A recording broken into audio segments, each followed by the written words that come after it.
আবহাওয়াতে নতুন করে পরিবর্তন ঘটলো, দেখতেই পাচ্ছেন আপনারা। বেশ কিছু জায়গায় মাঝারি বৃষ্টিপাত পশ্চিমে ঝঞ্ঝার কারণে 18ই জানুয়ারি বেশ কিছু জায়গায় মাঝারি বৃষ্টিপাত হতে পারে। কোথায় কোথায় এই মাঝারি বৃষ্টিপাতের সম্ভাবনা রয়েছে সমস্ত তথ্য তুলে ধরছি আপনাদের কাছে। ভালো লাগলে অবশ্যই বৃষ্টিবার্তা চ্যানেলের সাথেই থাকবেন। দেখুন এখানে কোথায় কোথায় বৃষ্টিগুলো আসছে মূলত সেগুলো আমরা একটু দেখাচ্ছি। দেখুন ভিডিওটা খুব সংক্ষিপ্ত টাইমের ভিতরে করব। দেখতেই পাচ্ছেন রাজশাহী, বকড়া, এখানে আপনার রয়েছে দুর্গাপুর, আসানসোল, ঘোষকরা, কলকাতা, সাউথ 24 পরগনা, পশ্চিম মেদিনীপুর, কেশপুর, শালবনী, গোয়ালতোড়, কাকদ্বীপ, নামখানা, তারপরে এখানেই দেখুন গঙ্গাসাগর, এইগুলোর দিকে হতে পারে। তারপরে এগুলো দেখাচ্ছি বেলদা, এগরা, তারপরে বিষ্ণুপুর, কতুলপুর, পুরুলিয়া, বাঁকুড়া, বর্ধমান, শান্তিপুর, আরামবাগ, সব বিভিন্ন জায়গায় বৃষ্টিপাত আসছে। মূলত কত তারিখ থেকে শুরু হতে পারে এই বৃষ্টিপাত দেখুন আমরা একদম সরাসরি দেখাচ্ছি। একটু 16 তারিখ থেকে দেখাচ্ছি।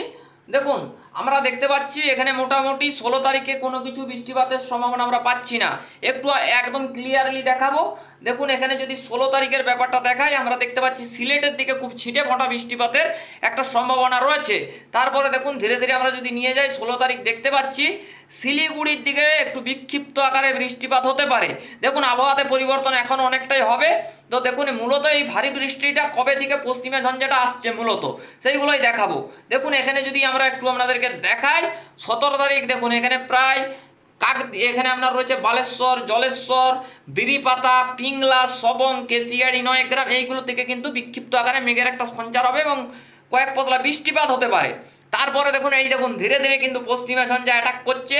অম্বিকাপুর, রাঁচি, গয়া, পুরুলিয়া, বাঁকুড়া, পশ্চিম মেদিনীপুর, ঝাড়গ্রাম, দুর্গাপুর, আসানসোল, ঘোষকরা, বোলপুর, পুরো এরিয়া জুড়ে কিন্তু প্রায় হালকা থেকে মাঝারি বৃষ্টিপাত কোথাও কোথাও। আমরা যদি এই জায়গাটা একটু আপনাদেরকে টেনে দেখাই, আপনারা দেখতে পাচ্ছেন পুরুলিয়ার কাছে প্রায় 28.6 mm বৃষ্টিপাত হতে পারে। রঘুনাথপুরের কাছে প্রায় 25.5 মাত্রার বৃষ্টিপাত হতে পারে। আপনারা সেই সমস্ত তথ্যগুলো ventasky.com-এর মাধ্যমে দেখতে পাচ্ছেন সরাসরি ECMWA মডেলের মাধ্যমে। আমরা এখানটায় দেখাচ্ছি আসানসোলের কাছে 14.4, এখানে ধানবাদের কাছে 21.8। এইভাবে কিন্তু বৃষ্টিপাতগুলো নেমে যেতে পারে। মূলত রামপালহাটের দিকে কিন্তু আসছে, রাজশাহী বিভাগ, মেহেরপুর দেখতেই পাচ্ছেন রামপালহাট, এখানে কিন্তু ডুমকালের দিকে হতে পারে, নাগরপুরের দিকে হতে পারে, হ্যাঁ নৌগার দিকে হতে পারে, বকড়ার দিকে হতে পারে। এই লাইনগুলোর দিকে কিন্তু একটা বৃষ্টিপাতের জোরালো সম্ভাবনা আসছে। এখনও দেখুন পরিবর্তন হবে। আমরা মাত্র হাতে পেয়েছি 18ই জানুয়ারি পর্যন্ত আপডেটগুলো পেয়েছি। এখন অনেকটাই পরিবর্তন ঘটবে। এই যে আপডেটগুলো আসছে এর মধ্যখানে আরও বেশ কিছু তথ্যই পরিবর্তন হতে পারে। সেই সমস্ত আপডেটগুলো আগামীকালের আপডেটে দেখাবো। তার আগে বন্ধুরা আজকের আবহাওয়া নিয়ে দেখাবো এবং টেম্পারেচার কেমন থাকতে পারে আজকে এবং আগামীকালের টেম্পারেচারটা দেখিয়ে দিতে চাইবো। সরাসরি আমরা তার জন্যে চলে যাব আজকের ডেটে। আজকে আবহাওয়াটা মোটামুটি কেমন থাকতে পারে আজকে দেখুন। মোটামুটি আমরা যদি বলি, দেখুন এটা এখানে একটু দেখিয়ে দিচ্ছি।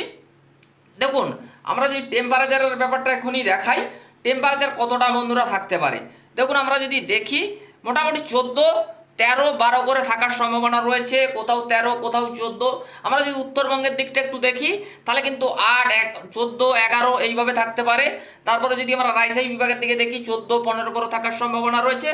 পশ্চিমাঞ্চলের জেলায় 14, 15, 16 করে থাকতে পারে। এখানে দীঘা, পুরী, জলেশ্বর এগুলাতে 15, 16, 17 করে থাকার সম্ভাবনা রয়েছে। চট্টগ্রামের দিকে 16, হ্যাঁ ঢাকার দিকে 14, সিলেটের দিকে 13, 11 এইভাবে থাকার সম্ভাবনা রয়েছে। তো বন্ধুরা মোটামুটি আপনারা দেখতেই পেলেন যে এই মুহূর্তে কিন্তু একটা বড় পরিবর্তন হয়ে গেল আবহাওয়াতে। আমরা সেই সমস্ত তথ্যগুলো দেখালাম আপনাদেরকে। বেশ কিছুটা পরিবর্তন হয়েছে, আপনাদের মাঝে সেইগুলো শেয়ার করলাম। তো বন্ধুরা আমরা যদি নেক্সট আপডেটে কোনো বড় পরিবর্তন ঘটে যায় সেই সমস্ত তথ্য আপনাদের মাঝে তুলে ধরবো। তো বন্ধুরা আমরা বেশি বড় করছি না ভিডিওটা, মোটামুটি একটা ছোট ইনফরমেশনের ভিতরে ঠান্ডার পরিস্থিতিটা নিয়ে দেখালাম। ঠান্ডায় বেশ কিছুটা পরিবর্তন হয়েছে, তবে কিন্তু দেখুন আগে যে একটা তীব্র ঠান্ডা ছিল সেইটা ঠান্ডাটা কেটে গিয়ে মোটামুটি একটা ঠান্ডাটা মধ্যবর্তী স্থানে রয়েছে এবং কোথাও কোথাও একটু হালকা ঠান্ডা, কোথাও কোথাও একটা ঘন কুয়াশা, এইভাবে কিন্তু সচরাচর এইগুলো চলছে। সকালের দিকে একটা জোরালো, হয়তো কোথাও কোথাও একটা শীতের আমেজ হচ্ছে, একটু বেলা বাড়ার সাথে সাথে কিন্তু গরম ফিল্ড হচ্ছে, এরকম হচ্ছে। রাতের দিকে হয়তো কোথাও কোথাও হয়তো একটু ঠান্ডা, কোথাও কোথাও একটু গরম, এইভাবে কিন্তু মূলত সিস্টেমগুলোতে রয়েছে।